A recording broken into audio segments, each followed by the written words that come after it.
Let me ask you something, and I really want you to sit with this for a moment. When did you last look in the mirror and say, genuinely say, I love you? Not a glance, not a quick fix of the hair, but actually look yourself in the eyes and say those three words. Most of us can't do it. Most of us would find it easier to say I love you to a complete stranger than to the person staring back at us in that mirror. And here's what's strange about that. Here's the thing that changes everything once you understand it. Every single problem you have right now, the relationships that don't work, the money that never seems to be enough, the body you can't make peace with, the job that drains you, the loneliness you carry around like a second coat, every bit of it traces back to that one thing: how much you love yourself. That's it. That's the whole prescription. And I know how that sounds. I can already hear the voice in your head saying that's too simple. But simple and easy are very different things. And what I've found after decades of working with people with cancer, with addiction, with grief, with lives that looked completely unworkable, is that the simple things are almost always the most profound. So stay with me, because what I'm about to share with you is going to ask you to do something that might be the most uncomfortable thing you've done in a long time. It's going to ask you to love yourself right now, as you are. No conditions, no waiting. I want to be clear about something from the very beginning. I am not a healer. I have never healed anyone. I think of myself more as a stepping stone on a pathway. I create a space where people can discover how incredibly wonderful they already are. That's all I do. I help people get the blocks out of the way, the barriers, the old stories, so they can finally love themselves, no matter what they're going through. And that does not mean we never have problems. Problems will always come. But it is how we respond to those problems that makes all the difference in the world. You see, I believe there is a power within each of us, a deep, quiet intelligence that already knows what is best for us. It can direct us toward perfect health, toward relationships that nourish us, toward work that actually means something, toward a life that feels spacious and good. But in order to get there, we have to believe those things are possible first. And then we have to be willing, really willing, to release the patterns in our lives that keep creating conditions we say we don't want. Because here's what I've come to know: our minds are always connected to an infinite intelligence. Everything we need is available to us. But we've built walls. We've built walls of old beliefs, old wounds, old voices that don't belong to us anymore. And the power within cannot flow through walls. So let me ask you something else. Have you ever noticed that when things are going badly, they go badly all at once? One thing after another, a cascade of problems, and it seems like it will never stop. And have you also noticed the opposite? When you are really loving yourself, when you wake up and feel good about who you are, suddenly you get the green lights. The parking space appears. The phone rings and it's good news. Everything flows. This is not coincidence. This is the law of life responding to what you are putting out. And what you put out starts with what you think and feel about yourself. The problem is most of us have been taught exactly backwards. We were told that love is something you earn, that you'll love yourself once you lose the weight, once you get the promotion, once the relationship works out, once you fix whatever it is about yourself that seems broken right now. We put conditions on our own love, and in doing that, we make sure we can never quite get there, because there will always be another condition.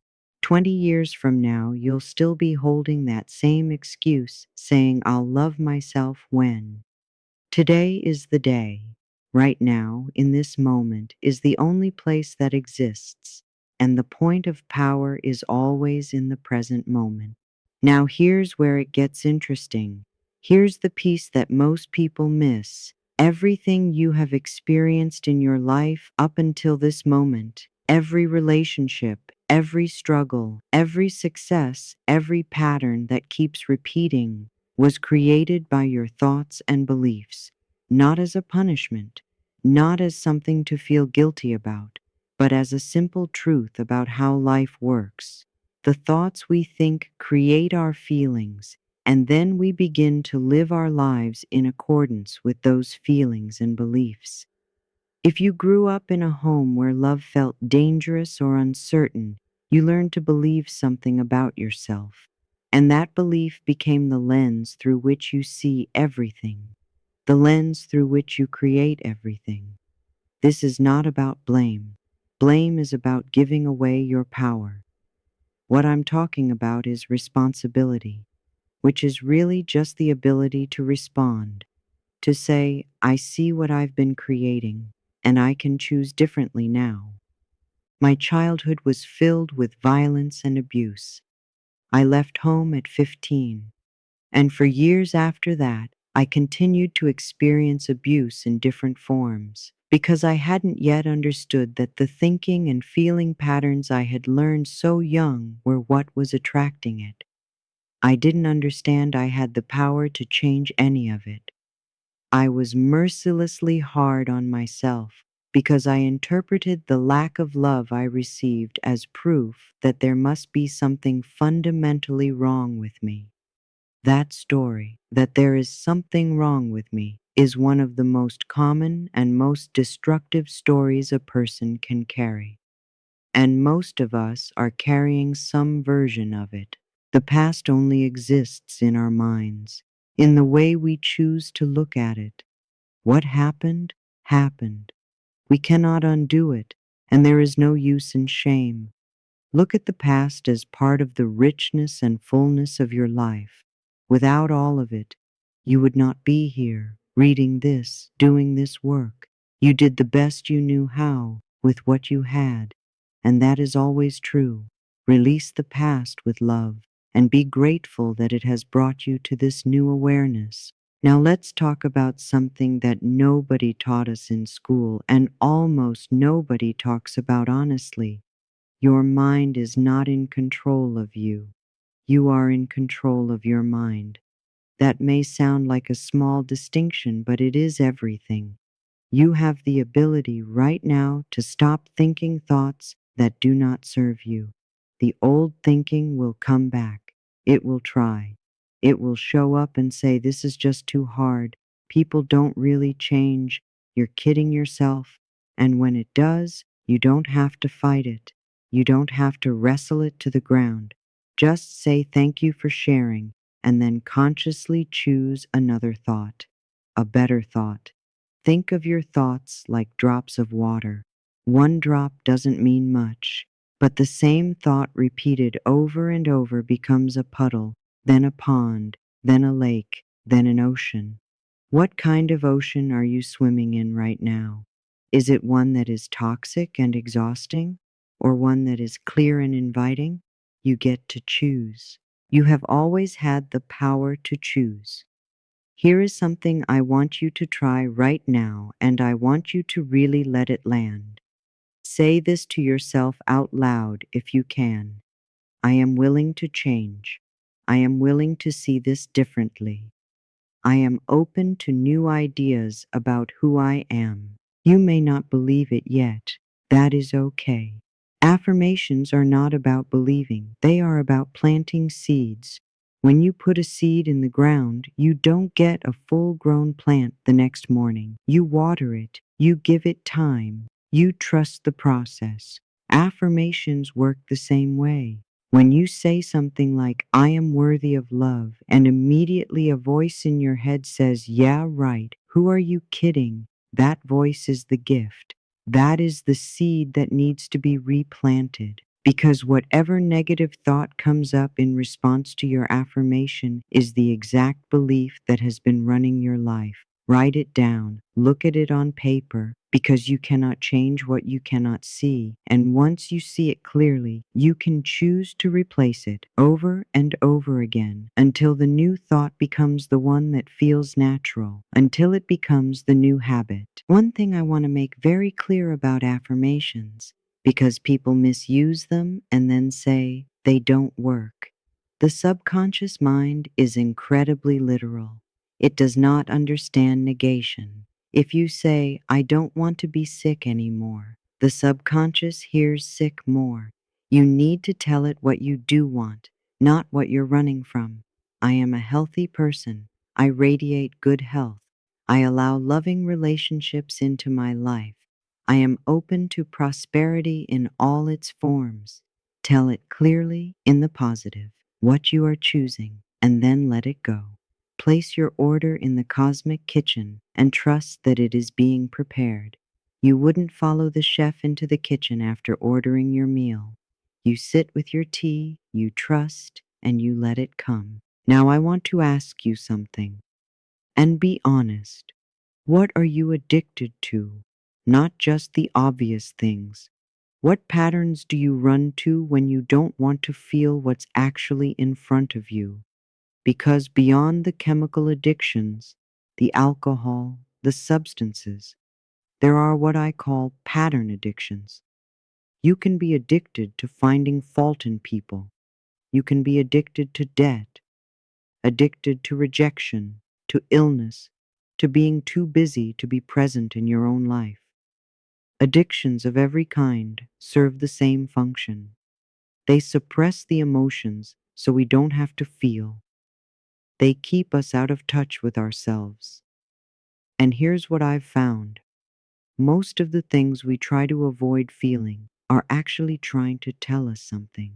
Our feelings are our most honest inner compass. What you can feel, you can heal. If you shut it off, it doesn't go away. It just goes deeper. And sooner or later, it will find another way to show you it's still there. And speaking of things we avoid feeling, let's talk about fear because it is everywhere. You can feel it in the news every morning. Fear is running rampant on this planet. And what is fear really? Fear is a lack of trust. We don't trust ourselves, so we don't trust life. So we try to control everything from the outside. And of course, we can't control everything. None of us can. So we live in a constant low-grade panic. The antidote is not courage in the traditional sense. The antidote is trust. Trust in the power within you that is connected to the intelligence of this universe. That power doesn't know how to hate, how to lie, how to punish. It is pure love and freedom and compassion. When you turn toward it, when you let it carry some of the weight, life becomes genuinely easier. When a fearful thought shows up, rather than fighting it, try saying, I know you're trying to protect me. I appreciate that. Thank you. Acknowledge it and then breathe. Deep breathing is one of the most powerful things you can do when you're scared. It straightens your spine. It opens your chest. It gives your heart room to expand. It reminds your body that you are safe. Weight and body issues deserve a special mention here because so many of us spend our entire lives at war with our bodies, and that war is exhausting and it doesn't work. Here's what I've come to understand. Overeating almost always means a need for protection. When you feel insecure or unsafe about your relationship, your work, your sense of who you are in the world, the body literally tries to pad itself as a kind of armor. Weight has almost nothing to do with food. It has everything to do with the feeling of not being safe. So if you are carrying extra weight and you want to release it, rather than fighting the food, work on the pattern that says, I am not safe. I need protection. Work on genuinely feeling secure. Work on loving yourself as you are right now in this body today. Because hating your body into thinness does not work. It never has. When the need for protection dissolves, the body responds. The cells respond to our mental patterns, and they always have been. And then there is grief and the pain that comes from loving people and losing them. Death is not a failure. Everyone dies. It is part of the process, and mourning is necessary and real and deserves its full time and its full weight. Give yourself the space. Give yourself at least a year because you will have to go through all the seasons, all the holidays, all the ordinary Tuesdays that suddenly feel unbearable. Be very gentle with yourself. Let yourself cry. Let yourself feel the anger if it's there. Don't make rules about how you are supposed to feel or how long it is supposed to last. Nature gave you feelings to get you through experiences. Honor them. However, there is a difference between grieving and holding on so tightly that grief becomes a residence rather than a passage. If you are still grieving in the same raw way after years, you may be using the loss to avoid your own life. At some point, and you'll know when, forgiveness and release become the most loving thing you can do for yourself, for the one you lost, for the life that is still waiting for you. Forgiveness. Let's stay here a moment because this one is a wall that so many people cannot get over, and yet not forgiving is one of the heaviest things a human being can carry. Forgiveness does not mean what happened was acceptable. It does not mean you are excusing someone's behavior. It means you are releasing the weight of the past from your own shoulders. Dr. John Harrison found that forgiveness of self and of parents, coupled with the release of past hurts, cures more illness than any antibiotic ever could. That is not a small statement. That is enormous. When we won't forgive, we bind ourselves to the past. And when we are stuck in the past, we cannot live in present time. And if we are not living in the present, how on earth can we create the future we want? Old garbage only ever creates more garbage. One of the most powerful tools I've ever found for this work is what I call mirror work. And I want you to really try this. Not just hear about it. Tomorrow morning, or tonight if you can, go to a mirror, look yourself in the eyes, and say, I love you. Just that. I love you. And notice what happens. Notice what happens in your body, in your face, in the voice inside your head. If something in you squirms, if the voice says, I can't say that, this is ridiculous, who do you think you are? That reaction is showing you exactly where the work needs to happen. That discomfort is not a sign to stop. It is the reason to keep going. When something unpleasant happens during your day, go to the mirror and say, I love you anyway. When something wonderful happens, go to the mirror and say thank you. Make it a conversation, a real one, with the person who has been with you every single day of your life and who you may have barely spoken to. Now I want to talk about the child inside you because this is something that gets bypassed so often and it is so essential. No matter how old you are, no matter how capable or self-sufficient or successful you appear on the outside, there is a small child within your consciousness who needs love and acceptance. If you are a woman, there is a little girl in there who is tender and needs help. If you are a man, there is a little boy who still craves warmth. We are taught to ignore this. We are taught to grow up, to be practical, to stop being so sensitive, and so we leave the child behind. But the child doesn't disappear. It waits. And when you are scared, when you walk past a dog that reminds you of one that bit you at age 5, when someone speaks to you in a tone that reminds you of a parent, it is the child in you who reacts, not the adult. The adult isn't afraid, but the adult isn't showing up either. Begin to build a relationship with that child. Sit quietly, close your eyes, and talk to them. Apologize for how long you've been away. Ask what they need. Ask what would make them happy. Let them draw. Let them play. Let them color outside the lines. Take them to the beach in your imagination. Be consistent. Be the parent for your own inner child that maybe you didn't fully have, and watch what begins to shift. Getting older is something else we need to look at honestly, because as a culture, we have built something almost like a phobia around it. We worship youth. We run from the normal, natural process of growing. But here's something fascinating I came across from a San Francisco medical study. The way we age may not be primarily determined by genetics at all, but by what they call the aging set point, a biological clock regulated in large part by our attitudes about aging. If you believe that 35 is middle age, that belief actually triggers biological changes in your body when you reach 35. Our beliefs about ourselves are not abstract, they have physical consequences. So, where are you setting that dial? I have made it an intention for myself that I am going to live well into my 90s and still be active and curious and engaged. That intention shapes how I take care of myself, how I think about each decade. Let's separate getting older from getting sick. Those are not the same thing. And what we give out, we get back. So watch how you speak about and treat people who are older than you, because the same will come back around. Prosperity is also worth opening up fully, because most people think of it only as money. But prosperity is also time. Do you have enough of it, or do you feel perpetually rushed? It is love. Do you feel an abundance of connection or a constant scarcity? It is health, beauty, knowledge, relationships.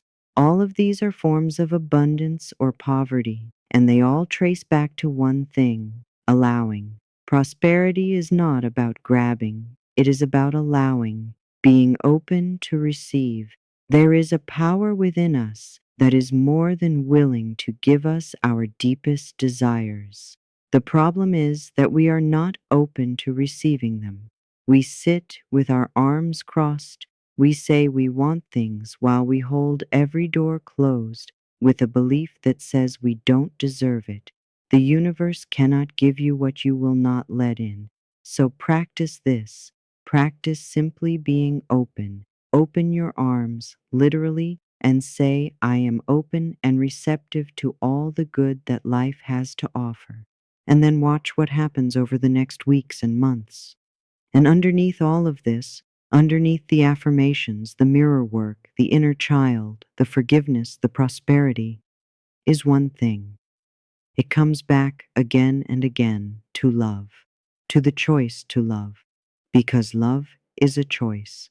In the same way that we choose anger or sadness or resentment, we can choose love. It is always available. It is the most powerful healing force that exists, not just in your personal life, but in this world that is hurting so much right now. When we genuinely love ourselves, we do not hurt ourselves, and we do not hurt other people. There would be no wars if people had inner peace. There would be no cruelty if people felt genuinely loved and safe. This sounds enormous and abstract, but it starts right where you are. It starts inside you. It starts with the decision you make this moment about how you are going to speak to yourself for the rest of today. I have believed the following ideas for a long time, and they have worked for me. Everything I need to know is revealed to me. Everything I need comes to me in the perfect time and the perfect sequence. Life is a joy and filled with love. I am loving and lovable and loved. I prosper wherever I turn. I am willing to change and to grow, and all is well in my world. You may not believe all of those yet. That is completely fine. Just borrow them for a while. Say them and see what comes up. The resistance that surfaces is your curriculum. The blocks that the words reveal are exactly what needs to be worked on. You are not doing this wrong. You are doing this, and that matters enormously. Here is what I know to be true after all these years. Every person who comes through a catastrophic illness or a shattering loss or a life that completely fell apart and then made it to the other side, they almost always say the same thing. They say it was the most important thing that ever happened to them because it broke them open. It cracked the shell that had been keeping them away from their own life. Hardship, when we are willing to work with it rather than against it, has a way of returning us to ourselves. It brings us back to what is real. And what is real is that you are powerful beyond what you currently believe, that within you is a connection to an intelligence that is vast and loving and always, always available. You have simply been taught to look everywhere else. Look within. When you get scared, breathe. When you feel lost, go to the mirror. When the old thoughts come rushing back, say thank you for sharing and choose again. When grief is heavy, let it be heavy and trust that it will not always be this heavy. When you can't forgive, start by being willing to be willing. That's enough. Willingness is always enough to begin. The world is changing. It has always been changing. And every one of us who is here right now made a choice, I believe, to be part of this time, to be part of the movement towards something more loving and more conscious. You are not here by accident. You are not too small to matter. The love that you cultivate inside yourself radiates outward in ways you will never be able to fully trace. It touches the person sitting next to you. It changes the room you walk into. It softens the face of the stranger across from you in line. Start there. Start with you. Start with the mirror and the words I love you and the willingness to believe just a little, that they might be true. You are powerful. You have always been powerful, and the power has always been within you. All is well, and so it is.